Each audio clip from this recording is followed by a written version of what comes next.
안녕하세요. 워런 버핏처럼 매일 신문을 박전무와 함께 읽으면서 투자의 고수가 됩시다. 오늘 벌써 2월 3일 금요일입니다. 이번 주는 정말 빨리 지나가네요.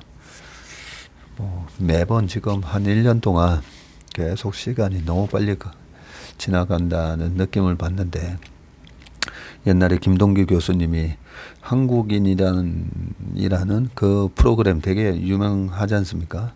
그 프로에서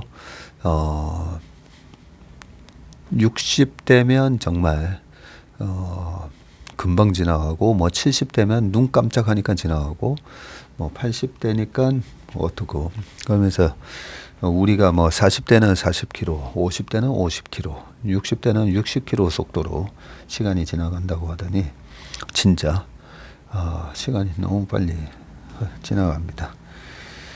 오늘은 또 책을 한 권 소개해 드리는 시간으로, 최근에 뭐 제가 강 작가랑 3프로TV에서 1월 2일 날 나와서 이제 그 제뉴얼리 이펙트에 대한 가능성 말씀드리고, 저희 고객분들한테 보낸 투자 레터에도 보면 1월달 시장을 11.3% 정도 상승하는 2,488 정도 예상을 하면서, 그게 다 이제 퀀트에서 뽑아낸 거거든요.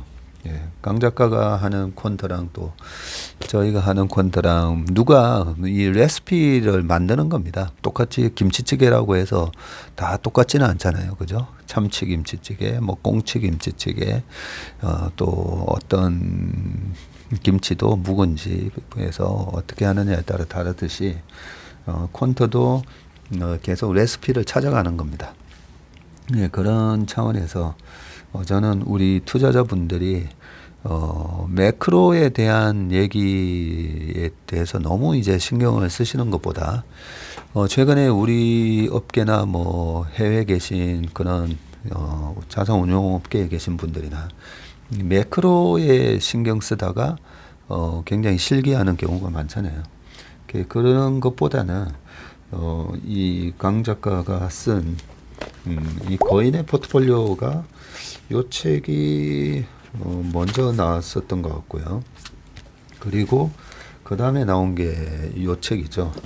퀀트 투자 무작정 따라하기. 요게 나중에 나온 책입니다. 퀀트 투자 무작정 따라하기, 요거 나올 때 제가 그 추천서도 써줬는데, 거인의 포트폴리오 가만 생각하니까 이제 기억이 나네요. 요 책이 재작년인가 나왔을 때 3프로TV에서 페이지 2 맞죠? 여기서 이제 출간된 책인데, 강 작가를 이제 초대해서 아침 방송 출근길 라이브에서 김동원 소장님하고 정프로 같이 이제 인터뷰를 하는데, 퀀트 두 분이 이제 퀀트 개념이 좀 없으시다 보니까 강한국 작가를 너무 그냥 이렇게 되게 사람 웃기는 사람이네요, 뭐 약간 이런 식으로 인터뷰를 하시길래 그때 제가 이제 그 뭐 미팅하러, 그때 변화와 생존 이제 책 관련된 미팅을 하러 갔다가, 그때 이제 김동원 소장님한테 그래 말씀드렸죠. 강 작가를 그렇게 인터뷰하시면 안 된다고. 제가 인터뷰를 할 테니까 다시 한번 모시라고 해서, 그때 이제 강 작가 처음 만났습니다. 처음 만났는데, 그때 이제 정프로랑 저랑 강 작가랑 해서 그때 그 레전드 영상이 나왔죠. 강박증 해가지고 퀀트라는 게 어떤 건가를 제가 그때 강 작가의 퀀트 스타일에 대해서 얘기를 해주고, 그 부분에 되게 많은 분들이 저 사람 되게 그냥 웃긴, 그때 강 작가가 아마 39살이었을 것 같은데, 저 사람 뭐야 뭐 이런 분위기였다가, 강 작가의 그 퀀트, 그리고 강 작가가 하고 있는 유튜브 할투, 그 영상을 제가 2년 전, 3년 전에 거의 다 봤습니다. 저는 거의 다 봤었거든요. 그래서 아마 유튜브 중에 주식 투자를 하신다면 가장 유익한 채널은 저는 강 작가의 할투 채널이라고 생각합니다. 저희 상류십이 채널이 생기기 전까지는요. 아무튼 이 거인의 포트폴리오 이 책도 좋고요. 예, 아니면 작년에 나왔던 퀀트 투자 무작정 따라하기 이 책도 좋습니다. 이 책에서 제가 추천서를 뭐라고 적어놨냐면요. 이 책은 퀀트 투자를 통해서 경제적 자유뿐만 아니라 시간적 자유까지 얻을 수 있는 투자 방법을 초보 투자자도 이해하기 쉽게 설명해 준다. 주식 투자로 좌절감을 느낀 분들, 과거의 투자의 잘못된 점이 무엇인지 알고 싶은 분들, 장기적으로 안정적 수익을 원하는 분들은 반드시 읽어야 할 책이다라고 하면서 제가 여기 시간적 자유라고 해놨잖아요. 네, 이 콘트 강 작가가 이렇게 써놨습니다. 게으른 사람도 바쁜 직장인도 수익 내는 콘트 투자, 자산 배분, 마켓 타이밍, 한국, 미국 주식, 종목 선정, 투자 성향별 포트폴리오 구성까지 네, 이렇게 돼 있는데 이 첫 줄이 굉장히 맞는 얘기입니다. 게으른 사람도 바쁜 직장인도 그냥 퀀트대로 하는 겁니다. 근데 퀀트 투자에 있어서 가장 중요한 거는 이 퀀트를 믿고 계속 무한 반복을 하는 그 원칙을 지켜나가는 게 되게 중요한데 그게 쉽지는 않습니다. 네, 그래서 이제 레이 달리오가 브리지워터 어소시에이션 그거 회사를 차리고 나서 지난번에 제가 프린시플 원칙의 그 책도 말씀드렸잖아요. 그 앞부분에 보면 나는 그 많은 데이터에서 얻은 본인의 이제 영감이나 노하우를 다 시스테마이제이션 시켜 놓는다고 그렇게 말씀을 하셨는데 이 헤지 펀드들은 이 거의 다가 요즘은 이 퀀트 베이스로 투자를 많이 합니다.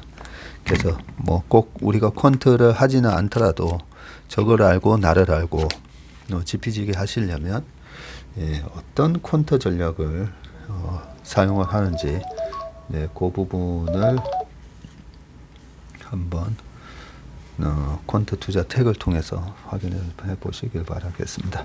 퀀트의 강 작가가 얘기한 것 중에 이제 가장 많이 써먹을 수 있는 게 바로 이 할로윈 전략이었잖아요. 10월 말에 사서 4월 말에 파는 전략. 그런 것도 작년에 제가 고는 부분을 한 번씩 보면 시장이 너무 빠지면 4, 5, 6, 7, 8 뭐 이럴 때도 장이 올라가긴 올라가거든요. 그게 바로 이제 2020년 코로나 때였었는데 작년에는 1, 2, 3, 4, 5월까지 좀 많이 빠졌기 때문에 5월 달에 주식을 사도 괜찮지 않겠는가 해서 셀인 메이 해야 되는데 스테이 인 메이 했다가 작년 하반기 10월 달까지 되게 고생했었잖아요. 그 정도로 이제 퀀트가 이상하게 희한하게 그 시장에 그 반복되는 100% 다 반복되지는 않지만 희한하게 그 반복되는 그런 경향이 있습니다. 그런 부분을 이해를 하시려면 퀀트 투자 무작정 따라하기 어느 책 한번 보시길 바라겠습니다. 바로 이제 기사로 넘어가겠습니다. 오늘은 금요일이라서 중앙일보에서 기사를 가져왔고요.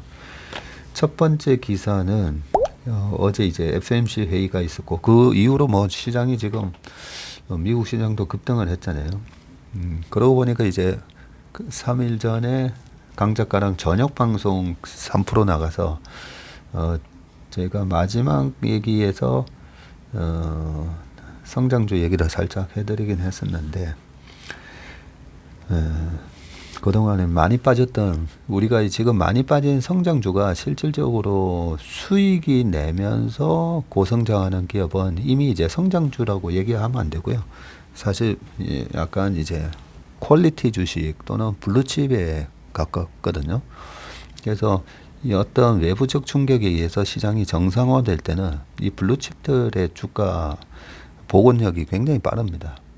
그런 차원에서 가치주보다는 지금은 성장주도 괜찮습니다라고 마지막에 그런 얘기를 좀 해드렸었는데 일단 이런 성장주나 여러 가지 주가에 다이렉트 직접적으로 영향을 주는 이 페드의 예, 금리 정책이 있고 주가는 급등을 했기 때문에 왜 그런지 한번 기사를 읽어보겠습니다. 페드가 1일 기준금리를 0.25%포인트 인상하면서 통화 긴축 기조는 이어갔죠. 하지만 시장에서는 금리가 정점에 다다랐다는 기대감이 커지고 있고 11개월 만에 가장 낮은 인상폭인 데다가 제롬 파월 의장이 최근 지표는 반가운 물가 상승 완화를 보여주고 있다고 언급하면서 이 물가 상승 완화를 디스인플레이션이라고 얘기를 했었죠. 뭐라고 그랬죠? Now we can say 디스인플레이션 뭐 어쩌고 저쩌고 하셨는데, 예, 디플레이션이라는 말을 이제 처음으로 이제 언급을 했습니다. 디플레이션이 아니라 디스인플레이션. 네. 그 인플레이션과 관련된 용어가 여러 가지가 있는데 좀 헷갈리실 수가 있으니까 보통 이제 인플레이션의 반대말은 디플레이션이잖아요. 물가가 하락하는 거. 예, 마이너스로 물가가 하락하는 걸 디플레이션이라고 그러고요. 물가가 뭐 9.1 하다가 지금 이제 PC 같은 경우에는 6% 넘었다가 4.4, CPI는 9.1 하다가 6.5 뭐 이런 식으로 툭툭 떨어지면서 이 물가 상승률이 확실히 둔화되는, 예, 그런 모습을 이제는 디스인플레이션이라고 그렇게 얘기를 합니다.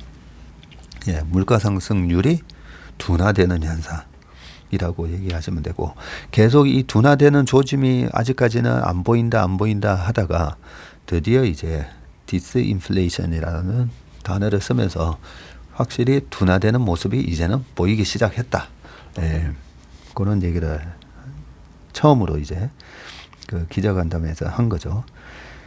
페드가 0.25%포인트 올리면서 25bp를 올리면서 이제 4.5에서 4.75가 됐습니다.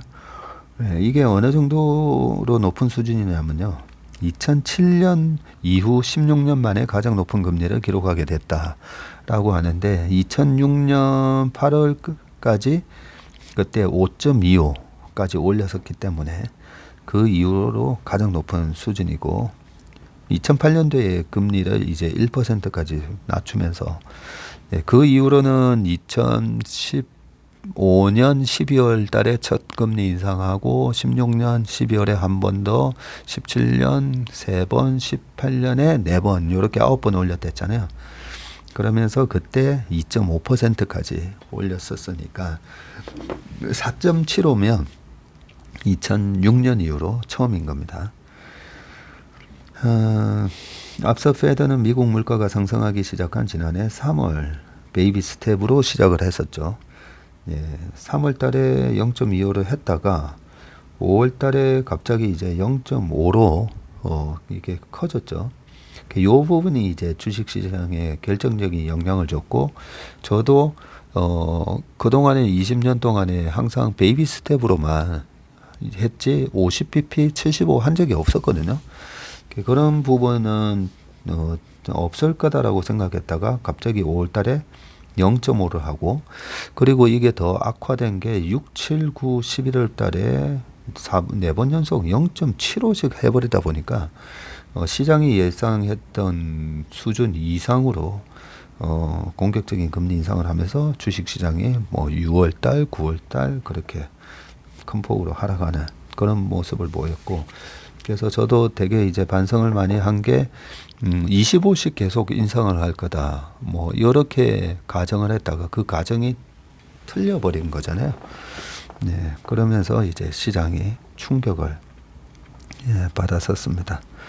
예, 그러면서 이제 50, 75 이런 식으로 한 적이 언제였는지, 뭐 94년 그때도 있었고요. 그 전에 이제 80년도 초, 그래서 이제 80년도 초를 공부를 하면서 그때 당시에 어떻게 됐고 그러면서 다시 대응 전략을, 네, 다시 짰습니다.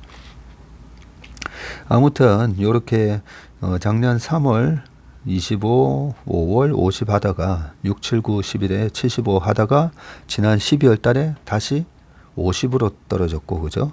그리고 이번에 25bp로 이렇게 떨어졌기 때문에 총 보면 몇 번 했죠? 3월, 5월, 그리고 6, 7, 9, 11 4번, 그리고 12월 달에 50 1번, 그리고 이번에 하면서 총 8번 이렇게 인상을 했습니다.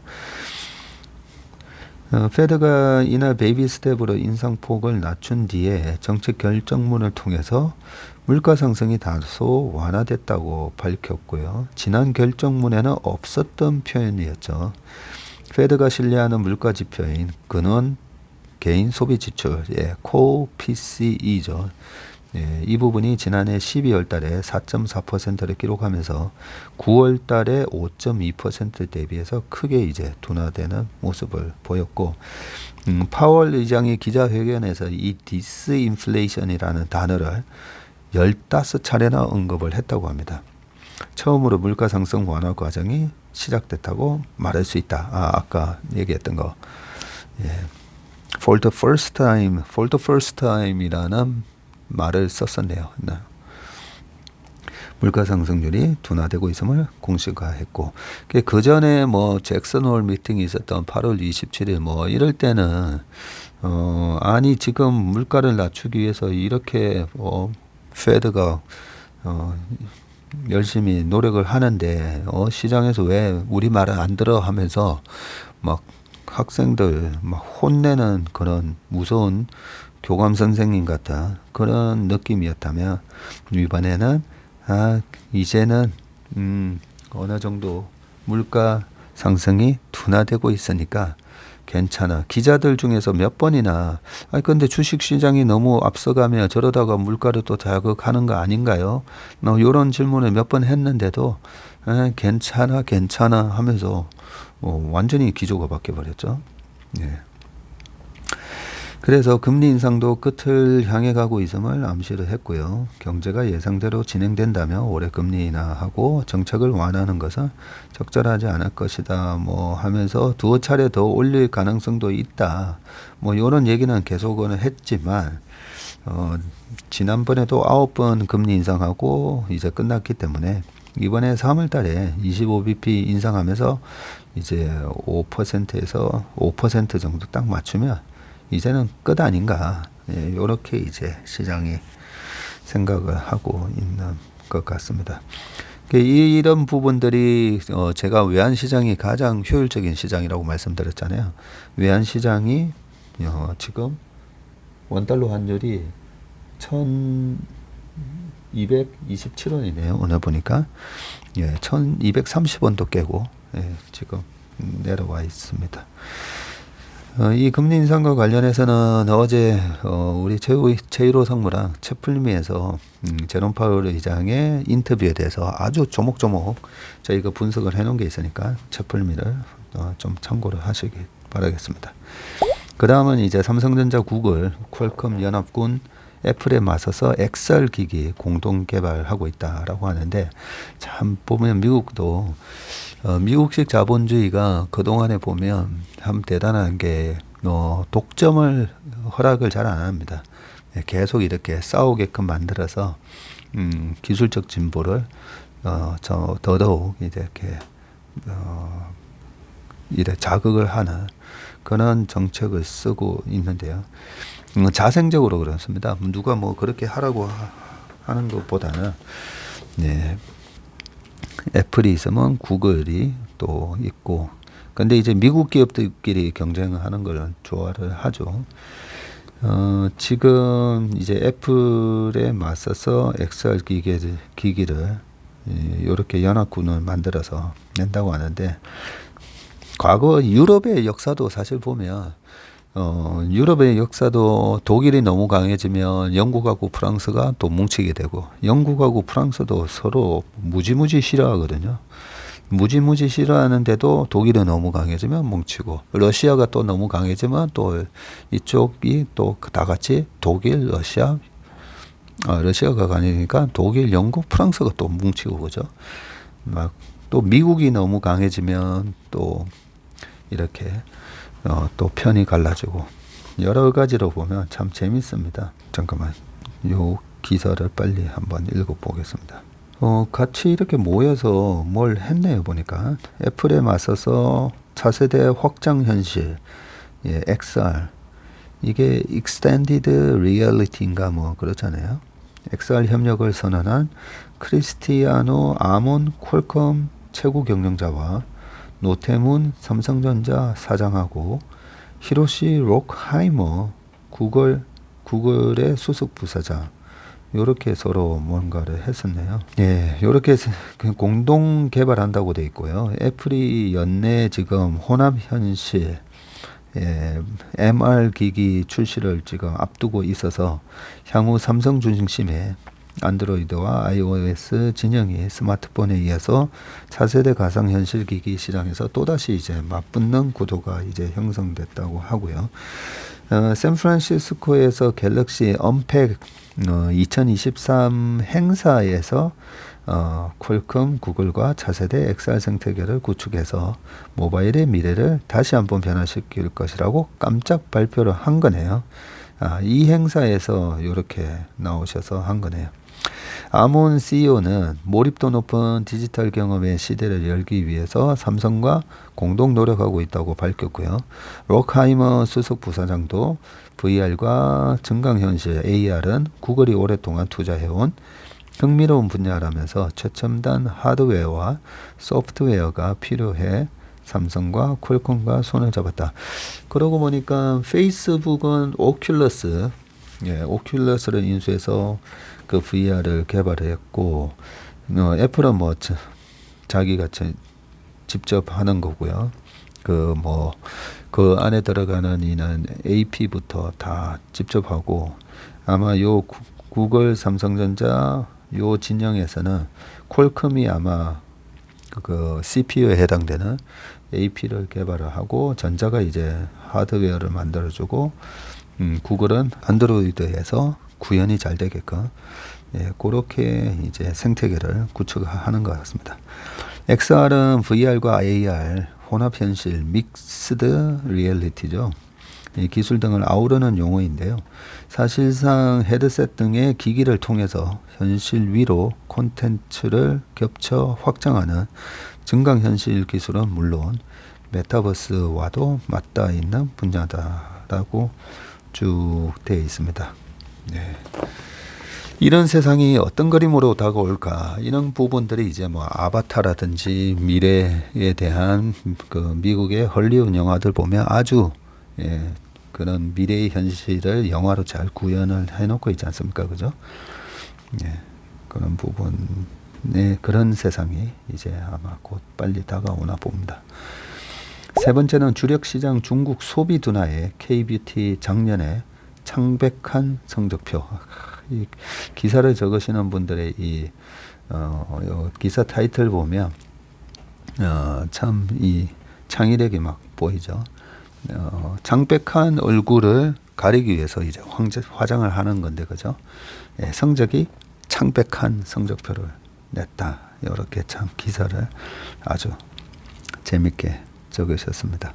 유지연 기자님이네요. 국내 화장품 업계의 양대 산맥인 LG생활건강하고 아모레퍼시픽이 지난해 나란히 부진한 경영 성적표를 받았고요. 특히 LG생활건강의 매출은 18년 만에 역성장을 했는데 주력인 중국 시장에서 소비 둔화 직격탄을 지금 맞으면서 그랬습니다. LG생건이 지난해 매출 7조 1858억의 영업이익 7111억을 기록을 했는데 전년 대비해 가지고 매출은 11% 그리고 영업이익은 45%나 감소를 했습니다. 특히 화장품 사업 실적이 크게 악화했죠. LG생건 보면 이제 뭐 치약도 하고 여러 가지 생활용품도 많이 하는데 어떻게 보면 미국에도 이제 그런 필수 소비재는 많이 그 둔화가 안 됐죠. 반면에 이제 화장품에서 실적이 악화됐다 그러고요. 연간 전체 매출은 이게 연간 매출은 3조 2천배. 이게 좀 데이터가 좀 이상하네요. 연간 매출이 7조인데 왜 연간 매출은 3조 2100억이고 영업이익이 3090억이라고. 이게 아마 화장품 부문만 얘기한 거네요. 화장품 부문만은 27.7% 매출 감소하고 영업이익이 65% 정도 하락을 했습니다. LG생건의 관계자는 중국 내 코로나가 재확산하면서 현지 영업점과 국내 면세점 등 주요 채널 매출이 부진했고 또 경쟁 심화에 따른 비용 증가와 원자재 상승 여파에 대한 원가 부담 등으로 수익성이 나빠졌다라고 했고요. 아모레퍼시픽은 작년에 4조 5천억 매출에 2,700억 영업이익을 거뒀네요. LG생건보다는 매출 규모가 거의 한 60%밖에 안 되네요. 보니까 영업이익은 한 40%밖에 안 되고요. 전년 대비해서 매출이 15.6% 감소했고 영업이익은 23.7% 감소했고 역시 중국 소비 둔화와 국내 면세점 매출 하락 탓이다라고 되어 있는데 다만 4분기 매출만 보면 희망이 보인다는 의견도 나옵니다. 주력 계열사인 아모레퍼시픽은 지난해 4분기에 이렇게 했었는데 전년 동기 대비해 가지고 수익률은 123%나 개선이 됐다고 하고요. 박은정 하나증권 연구원이 중국 법인의 인건비, 감가상각비, 마케팅비가 전년 동기 대비해서 각각 30%에서 50% 그리고 40% 하락하는 등 효율화 효과로 흑자 전환했다고 했고요. 2분기부터 회복되는 관광 수요와 함께 올해 한국, 중국, 미국, 일본 전 지역에서 도약이 기대된다고 분석을 했고요. 두 업체는 올해 글로벌 시장 다각화에 힘을 쏟을 것으로 전망이 되는데 핵심 지역은 북미다라고 되어 있습니다. 아시아 지역은 매출이 지금 감소를 했지만 미국, 일본, 아세안, 유럽에서는 견고한 성장세를 지금 이어가고 있고요. 특히 지난해 북미에서 아모레퍼시픽 지금 말씀드리는 겁니다. 설화수와 라네즈, 이니스프리 등 주요 브랜드의 전체 매출이 북미에서 83%나 증가를 했습니다. 유럽에서는 라네즈의 매출이 37% 늘었고요. 4분기만 놓고 보면 북미 매출이 99, 유럽 매출이 69% 증가해서 연간 성장률은 훨씬 웃돌았다고 합니다. LG생건도 최근 문혜영 부사장을 미주 사업 총괄로 영입하는 등 북미 시장 공략에 속도를 내고 있고요. 문 부사장은 스타벅스, 아마존 출신으로 현지에서 LG생건의 북미 자회사인 더 에이본과 보잉카, 더 크랩샵 등 전체 사업을 관장할 예정이라고 합니다. 네. 우리나라 화장품 업체들의 선전을 올해 기대를 하겠습니다. 그리고 코로나가 끝났다. 우리 결혼하자. 프리미엄 웨딩이 늘었다고 되어 있네요. 한번 기사를 보겠습니다. 코로나 때문에 사실 결혼을 하면 많은 하객들이 그죠? 오시게 되는데 그러고 보니까 저희 사촌 동생도 코로나 때 결혼할 때 정말 뭐 이래 눈치 보면서 막 결혼을 해야 되고 하객분들 초대하는 것 자체가 좀 실례인 그런 상황이었다 보니까 아마 웨딩 업체들도 많이 이렇게 힘들지 않았겠나 싶긴 한데요. 지금 엔데믹 이후 프리미엄 웨딩 트렌드가 눈에 띄게 성장하고 있다고 하고요. 호텔 예식장이 지금 조기 마감되는가 하면 고가 예물 오픈런도 늘었다고 합니다. 업계는 웨딩 멤버십 행사를 늘리는 등 신혼부부 맞이에 공을 들이고 있는데 롯데백화점 웨딩 멤버스 매출 신장률이라고 이런 게 있네요. 2020년도에 직전 연도 대비 70% 증가를 했다가 21년도에는 10%, 22년도에 55%로 다시 늘고 있네요. 국내 혼인 건수는 지금 계속해서 감소하고 있지만 프리미엄 웨딩 수요는 갈수록 증가하는 것으로 나타났다고 합니다. 지난해 1월에서 11월까지 혼인 건수가 15만 6,900여 건으로 전년 19만 2,500건보다는 감소를 했는데요. 하지만 프리미엄 웨딩은 두 자릿수로 늘었네요. 롯데백화점이 이날 예비 신혼부부를 위해서 운영하는 롯데 웨딩 멤버스의 지난해 신규 회원 수가 전년 대비 20%나 늘었고 1인당 구매 금액도 30%나 늘어났다고 합니다. 특히 롯데 웨딩 멤버스 회원의 매출 중 명품 비중이 절반 이상으로 전년 대비 5%나 늘어났고 혼수나 예물을 명품 브랜드로 장만하려는 수요가 늘었다는 의미네요. 이 회원들이 실제로 백화점에서 혼수 구매에 쓰는 금액은 지속해서 증가 추세인데 회원 매출이 지난해에 55%나 늘었는데 가파르게 지금 올라오고 있고요. 코로나로 인해서 해외로 신혼여행을 가지 못하면서 혼수나 예물 지출을 늘리는 트렌드가 나타났기 때문이라고 그렇게 또 분석이 됩니다. 어차피 해외여행 가는 그런 신혼여행에 들어가는 비용이 뭐 300, 400이었다면 제주도 가면서 한 150 하고 남는 돈을 혼수에다가 오히려 또 쓰는 그런 경향이 있었다는 얘기네요. 현대백화점 더 클럽 웨딩 이런 것도 있네요. 21년도에 가입 고객이 15% 증가했고 22년도에는 19%, 매출도 21년도에 29.3, 22년도에 31%. 요렇게 돼 있네요. 프리미엄 웨딩의 대명사인 호텔 예식장 예약 열기도 지금 뜨겁고요. 이날 업계에 따르면 신라, 조선, 롯데 등 서울 시내 주요 특급 호텔의 웨딩은 올해 말까지 예약이 거의 완료됐다고 합니다. 와, 조선호텔 관계자가 올해 웨딩 행사는 90% 이상 예약이 찬 상태라고 하면서 사회적 거리두기 완화로 올해는 손님 수 300명 이상 결혼식 문의가 많았던 것이 특징이라고 합니다. 특급 호텔 결혼식은 통상 보증 하객 300명 기준. 300명은 무조건 이제 보증이고 비용은 6천만 원에서 9천만 원에 이른다고 합니다. 와, 조건에 따라서 1억 원을 훌쩍 뛰어넘는 경우도 있다고 합니다. 예전에는 이제 예식 인원 제한이 있었던 코로나 기간을 거치면서 결혼식은 작게, 혼수에는 아낌없이 그렇게 투자하는 흐름이 자리를 잡았고 그러면서 이제 가전제품의 객단가가 크게 올랐다고 하네요. 세탁기가 32%, 그리고 스피커와 사운드바가 28%, 소파가 12% 그렇게 증가를 했다고 합니다. 혼수의 꽃으로 불리는 침대의 고급화 역시 뚜렷한 것으로 나타났고 시몬스 침대 관계자는 최근 2개월 연속 1,000만 원이 넘는 최상위 매트리스 라인이 뷰티 레스트 블랙이 월 평균 300개 이상씩 팔리고 있다고 하네요. 얼마 전에 미국의 시몬스는 파산 신청을 한 것 같은데, 우리나라에서는 지금 아주 이렇게 웨딩이 고급화되고 있습니다.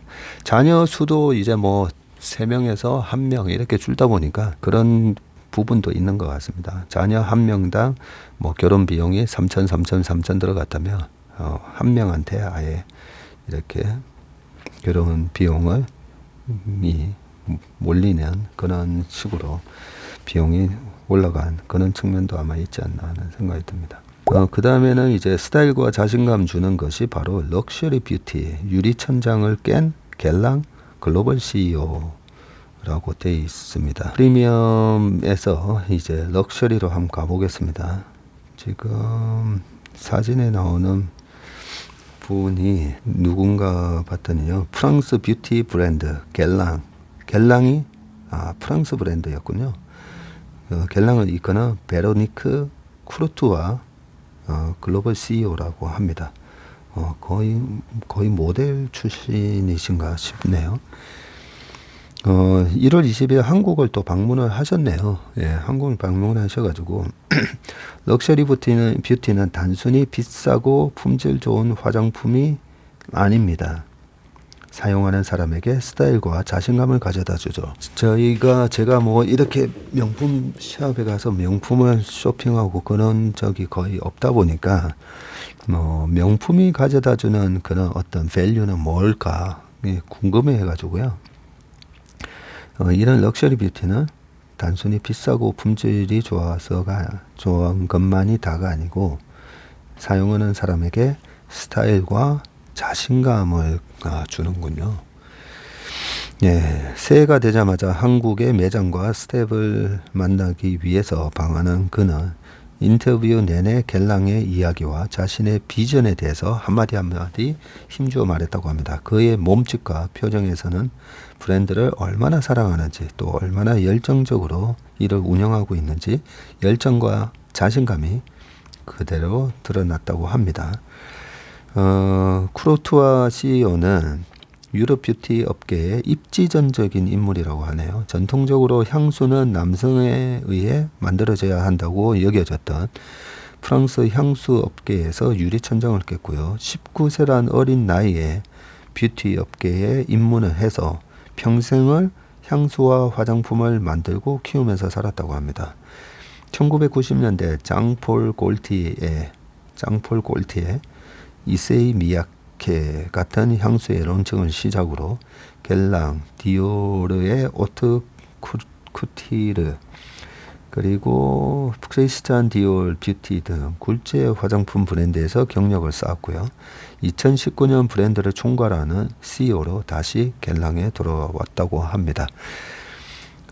미디어에 거의 모습을 드러내지 않았다. 이유가 있나? 라고 했더니 개인적인 인터뷰를 자제했다. 내가 아니라 브랜드가 스타라고 생각해서다. 이번 인터뷰는 한국으로부터 많은 영감을 받고 있고 또 존중하기 때문에 하고 싶었다. 이번에 주요 상품인 오키드 임페리얼을 대표하는 새로운 얼굴도 한국계 독일인 피아니스트 지나 앨리스다. 세계적인 피아니스트 랑랑의 아내이기도 하다. 여성을 찾기 힘든 유럽 향수 업계에서 독보적인 커리어를 이어왔다. 어떻게 커리어를 시작했나? 나는 프랑스 브레스트 지역 출신이다. 어린 시절 등굣길에 향수 매장이 하나 있었는데 그곳을 지날 때마다 늘 아름다운 향의 에너지를 받는 느낌이 들었다. 14세쯤이라고 기억을 하는데 그때 이미 향수와 화장품 업계에서 일하고 싶다고 결심을 했다.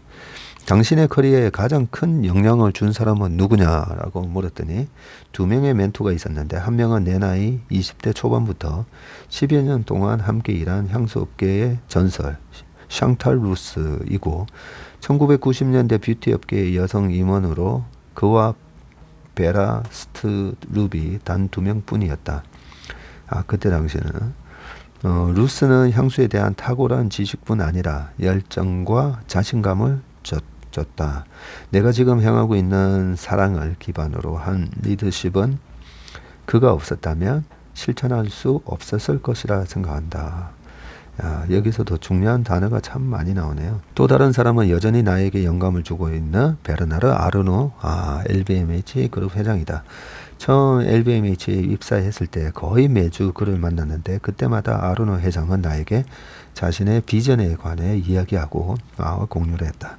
그가 보여준 브랜드와 제품을 대하는 태도는 정말 배울 만한 것이었다. 또 비전을 가지는 것과 실제 일을 산업에 적용하는 것이 얼마나 중요한지에 대해 배웠다.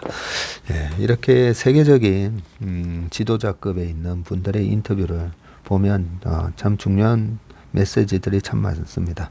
탁월한 지식, 그리고 열정, 자신감, 그리고 실천 리더십, 그리고 사랑을 기반으로 한 리더십. 좋은 거 배웠던 것 같습니다.